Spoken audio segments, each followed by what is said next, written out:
Eric Keller here, Enthusiast Auto Group. It is a beautiful day at EAG's HQ, and today we're going to drive an E46 M3.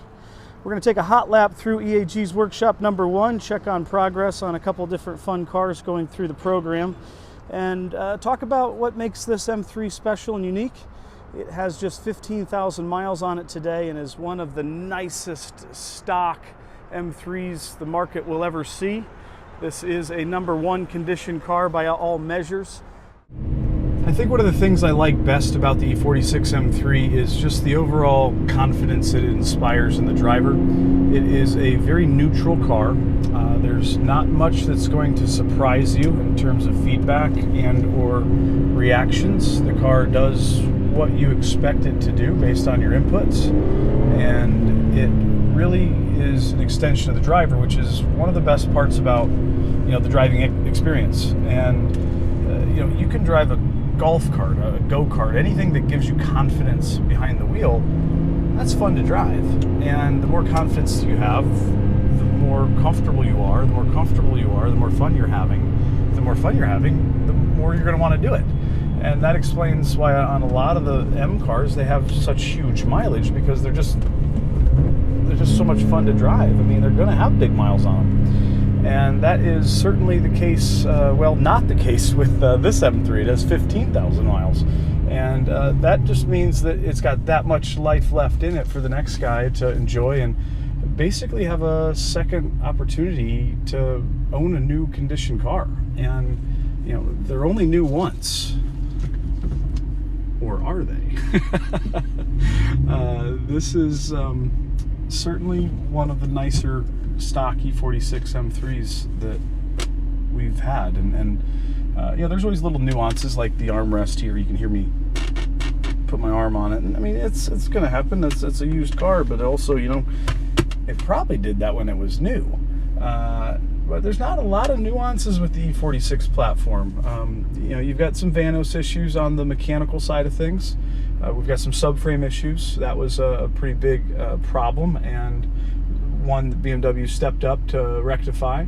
And then the rest is just pretty much standard scope service and maintenance. They don't require that much if you get the right one that's been cared for to the right degree up until your point of acquisition. And that's where we come in. We mitigate the risk, and I have a lot of experience doing it, but we still catch a bogey every couple of cars, because it's the car's only as good as what the guy says it is, and the best car he's ever seen is not the best car you've ever seen, the best car I've ever seen. So let's go do some more driving. Yeah.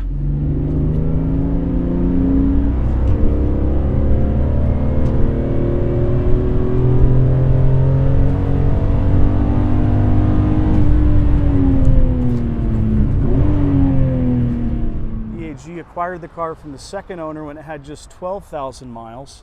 Went through the program, completed that with flying colors. We'll come back to that later, and has now gone through our program a second time. It's virtually all stock with just some tasteful BMW updates like the ZCP wheels. This is not a competition package car.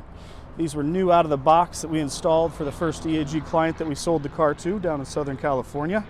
Multiple repeat collector client that parked this car amongst a couple other BMWs, including another EAG lightweight and a bunch of 911s, which is quite the typical group of cars, I suppose. The car has all original panels, all original paint. Nothing's been painted on the car, sans the front bumper, which EAG restored in our first round of reconditioning. Other little tasteful updates are like the key delete. There's a key tumbler behind that cap. This gives it a little cleaner line, and then we've got privacy glass on the windows. We have a ZHP 330 shifter that's just a little bit lower in height here. That's going to give us a little bit less travel of throw.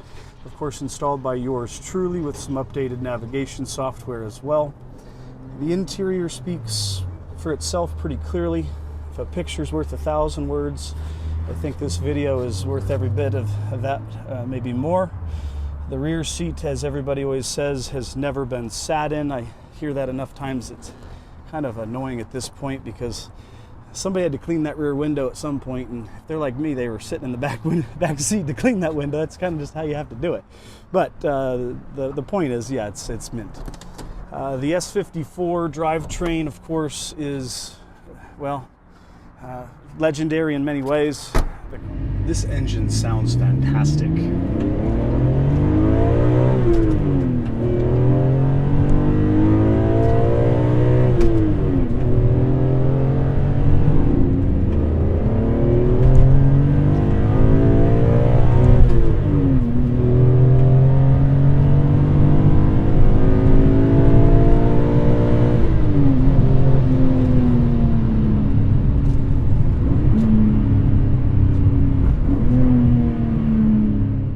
The car has had great service history up throughout its life and certainly has not wanted for anything since we've become part of its care cycle. Those 6 throttle bodies on that 3.2 liter, I think it's fair to say if any BMW engine has 2 things. First, it's an M engine denoted with an S code, or that's called a dipstick. Yeah, it's got those 2 things. That's a recipe for a great engine, and it's very, very just tactile and alive, and we're certainly going to experience that here on our drive. Go ahead and take a look under the E46 M3. We'll also review EAG's Rejuvenation roadmap, both round 1 and round 2. We'll note that the undercarriage is quite tidy. It's very solid. There's no chemical exposure or any oxidation or rust, which is of course going to be very obvious when we are looking under here for the first time. You'll see these new wheels down to the barrels that are still quite spotless. I think we went ahead and ceramic coated those during the delivery process last time. The inspection 2, which is all fluids, all filters with a valve adjustment, add in a brake flush and a coolant flush, and now we are all fluids filters, which was prescribed during Rejuvenation round 1. Of course, a Vanos inspection takes place during that valve lash set, as well as a subframe inspection, making sure all the mounting points are full, solid, and tight. And in this car, in this case, they are 100% solid without any compromise. We did find a lower radiator hose to be original and had the normal depression in the hose from the O-ring, which was starting to cause a very small leak. A lot of guys will slip an O-ring in there, but that will leak again. Replacing the hose will give us a much longer lasting repair on that component. And the car then, of course, went through and had a lot of small little extra mile stuff, the attention to details. And then it went off to California 2 years ago. They had to do a whopping nothing to the car during their ownership, and 3,000 miles later we have reset that baseline yet again. Another oil change, another brake flush, another coolant flush just for good measure. We did find the normal single exhaust hanger here on the passenger side, which will be the first one to start showing any signs of fatigue. We went ahead and replaced that. There are 2 hangers on the driver's side, both one on the front there and one on the back. And the only other thing that we were able to find as far as mechanicals go, the front differential CV joint was just starting to lose a little bit of its grease, and not terribly uncommon based on time. So we went ahead and addressed that as well. They don't come too much cleaner than this. This is all the original Cosmoline that the cars left Germany with in this period. And having that all on there certainly signifies that the car's never been apart or never had any type of drama of any sort. It's all undisturbed, and as soon as you start getting in there and taking things on and off, of course, is going to leave witness marks, and it's quite easy to identify. This car's never been detailed on the underside either, or dry iced, which is a very popular thing these days, which is a great way to make the car look, factory production new. But they are certainly only original like this one time, and it's it's not something that could be synthesized 10, 20, 30 years down the road, at least not to this honest level. So let's jump back in the car and take another lap.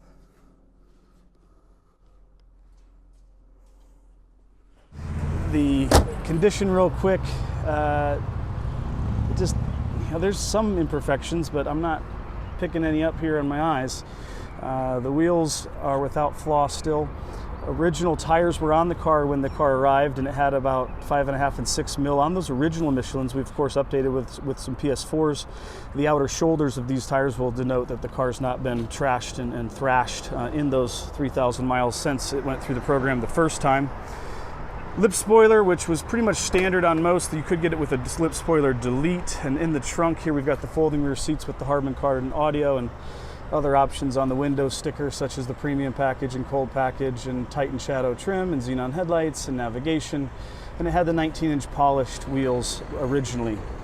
The car also had I think 13 mil and 11 mil brake readings on the pad thickness when the car was checked in at 12,000 miles, and we're reading just about the same thicknesses here today again, which again just gives us a good indication how the car's been used and driven. We're going to try to maybe wear a little bit of those numbers down with the drive today, but safely, of course, and then of course put it through the post-sale inspection program as soon as the car does have another owner that speaks up. And speaking of post-sale inspection, that's exactly what CF90507, another featured car in one of our videos, is going through right now. It's got the 540 T-bar. It's a Dynon brake duct kit for those that are wondering why an M5 has a 540M Sport front end on it. It's actually part of Dynon's integration for that brake duct system, and that car is going through final drives. We're doing a bunch of EAG upgrades for the next owner, including a hotter differential and some other choice updates that he's requested to be performed before the car is delivered to its new home. Same is going on with that M3 lightweight. Going through the post-sale inspection, it has been sold and is just about rounding third base, heading to another repeat client in Indiana. We've got a E39 M5 that was in our last video that will be the star of one of our next videos. You can see the EAG rear sway bar brackets noted there, the blue brackets that we have made to ensure that we fix it once and never have to address that again. Here next door, we've got a Diamond Schwartz on Cardinal E30 M3 heading up to Canada. We missed our truck that was scheduled to pick up because we found two other things that we weren't quite happy with, and went ahead and took the transmission out to solve them and spent a bit more money and a bit more time, and unfortunately missed the truck. But we'll have to make those hard calls sometimes in quality control, which has to come first. Customer certainly was happy with that. The longer we have a car going through post-sale inspection, the more money we're investing into the car to ensure the next guy doesn't have to. It's exactly what Mike Country's doing on this 850 CSI as well.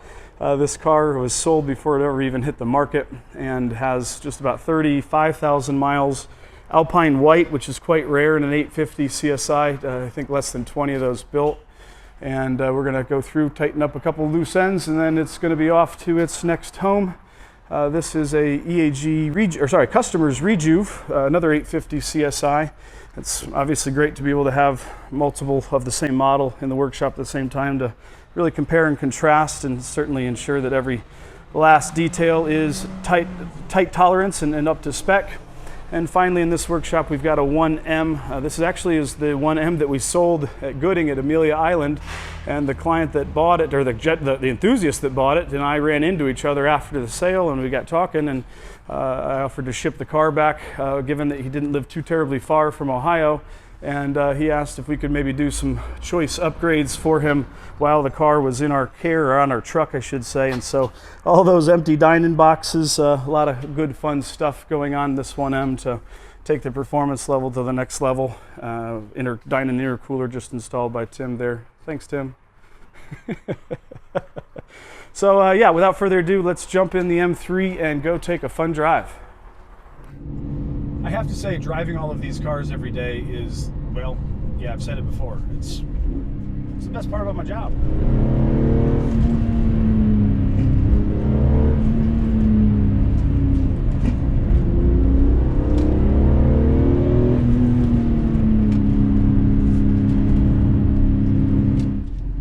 That is my favorite sign in life. It means good times are ahead.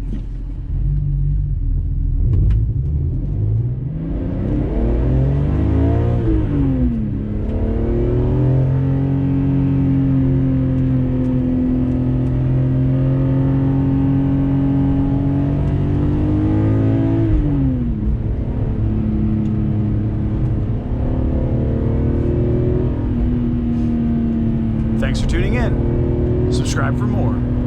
See ya.